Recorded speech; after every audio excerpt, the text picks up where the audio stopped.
Hey everybody, it's Ryan Melville with ArizonaShortSaleTV.com, coming at you sometime in the middle of the week. We're shooting this on Monday, so not sure, it's probably going to be about Thursday before you guys see this. But we wanted to do a follow-up to the video I shot, I believe it was last Wednesday, the buyer consultation. And I promised you guys I'd come back and do a little bit of a follow-up and dive down a little bit deeper into some strategies that we use when working with a buyer going after a short sale property. Because short sales are not for everybody. We're going to come out and say that right up front, that although they probably look good and they sound good and the news maybe make them out to be where the deal's at, ultimately it really comes down to your situation and where you need to be at and what kind of time frame that we're looking at. Because to give you an example, if we're looking at a home, let's say you're in June and you have to be in a home by the end of July because you have something going on.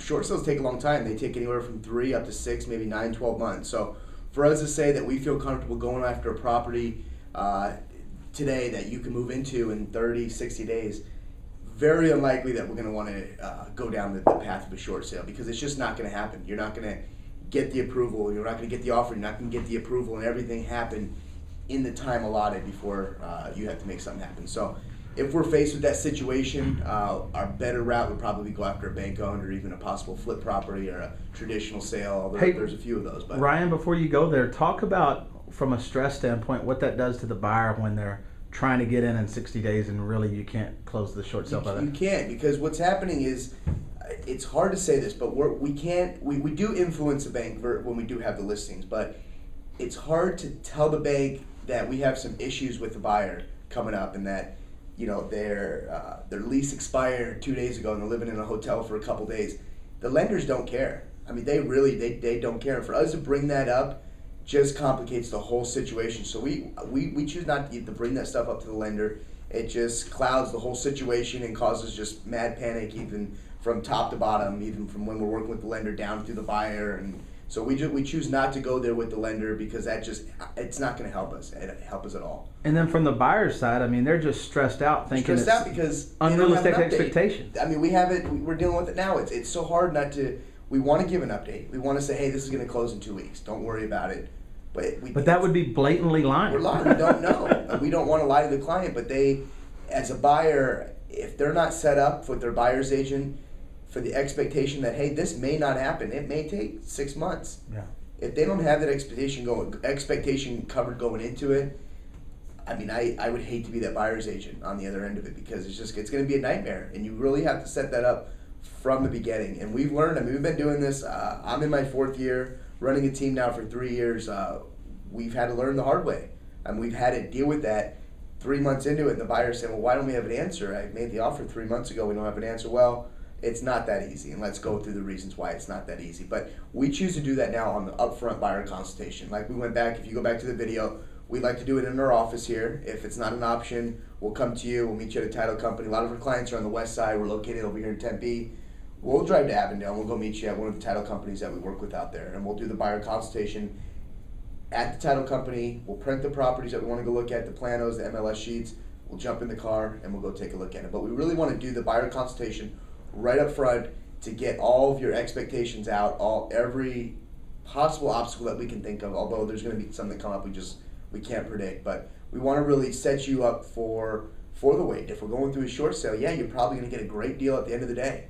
But do you have patience? And when I say patience, I don't just mean that you can wait around for a couple months. You really have to practice extreme patience, and that's pretty much it. But one of the major strategies that we use, because if you're going after a short sale and you're going to wait 6 months, don't you want to wait for a property that probably has a better likelihood of closing?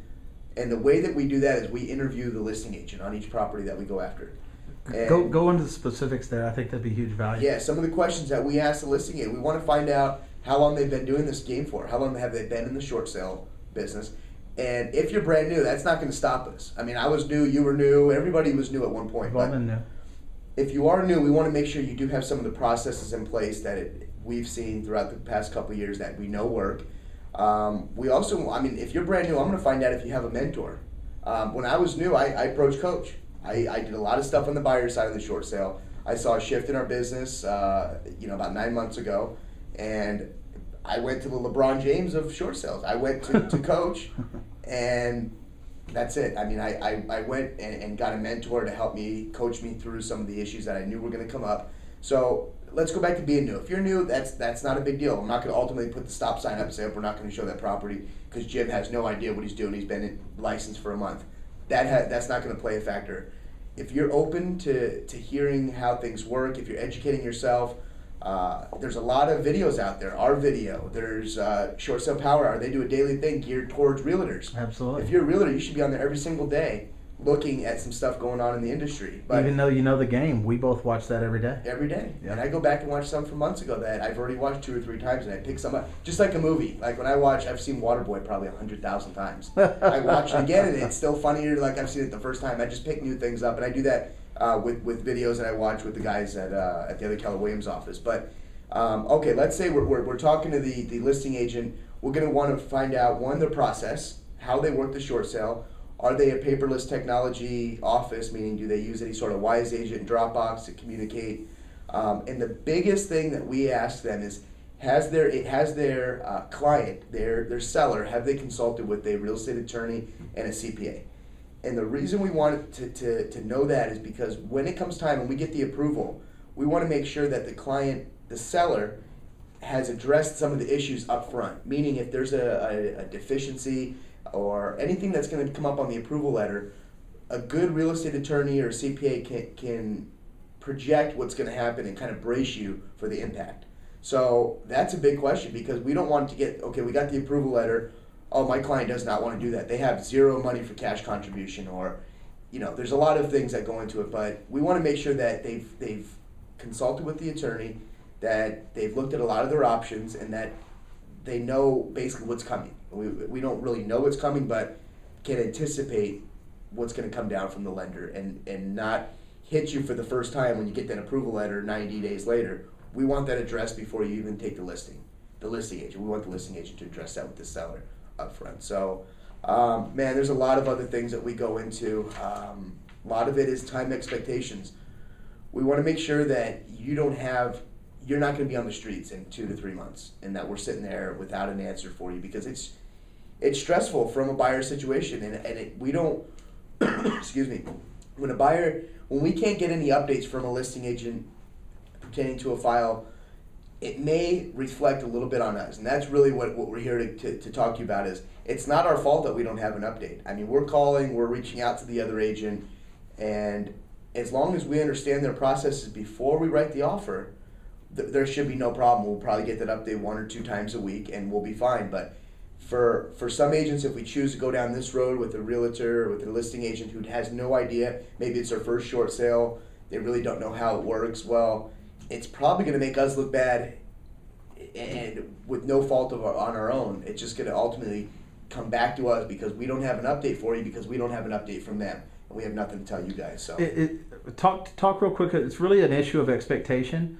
Just simply because everybody wants to close the transaction doesn't mean that that's valid. I mean, the lender process is so convoluted. Yeah, there's so many pieces to this puzzle that it's hard to relate to, and it just causes undue stress for the buyer and the buyer's agents. Exactly. So you ask all those questions up front? All up front. We want to make sure that if we're going to go and show you a property that you may have to wait 6 months for, do we have a good chance of closing? And if it's below average, if there's like a 30% chance in closing this transaction, well, why mess around with that when there's tons of other properties available? Absolutely. And we'll go find another one. So, and you're going to get expectations of when the seller's agent's going to communicate to you and how often and that type of thing? Yeah, I mean, we're going to find out how many lenders are involved, if they found out there's any mortgage insurance involved, who the investor is. I mean, that's kind of stuff we're going to ask. And they may not know this. They probably don't know that if they're just starting the process out. But we want to hear the response that they give us. I mean, if they say, well, what do you mean mortgage insurance? Well, that tells you, we may not be dealing with somebody that doesn't have a lot of education behind them. But if they come out and say, well, yeah, we're sure that there's mortgage insurance involved. We haven't found out who that is, but we're working on that. Well, that gives me some confidence that we're dealing with somebody that kind of knows the game and has been there before. So I'm going to wrap it up. I don't know where else to go with that, but just be willing to go through the buyer consultation. That hour, 45 minutes or hour and a half, whatever we spend together, will dramatically affect you in the long run. I mean, we may save you months and months of headache and frustrations. Gray hairs. Just by that upfront meeting here in our office, over the phone, wherever it needs to be. A lot of our clients are out of state. We work with a lot of people up in Canada right now. Obviously, coming down to Phoenix when it's 120 degrees out to do a buyer consultation is probably not in their business. So we'll do it over the phone. I use Skype. The whole team uses Skype. We have webcams. We can make it as if you're there and we're here, but we'll utilize the technology we have at hand. But that's it, guys. I just want to wrap it up. Go back and watch some of the videos. Watch the buyer consultation I did last Wednesday if you don't have an idea of what I'm talking about now. That'll kind of scratch the surface a little bit. But that's it. Reach out and give us some feedback below. We love the comments. ArizonaShortSaleTV.com.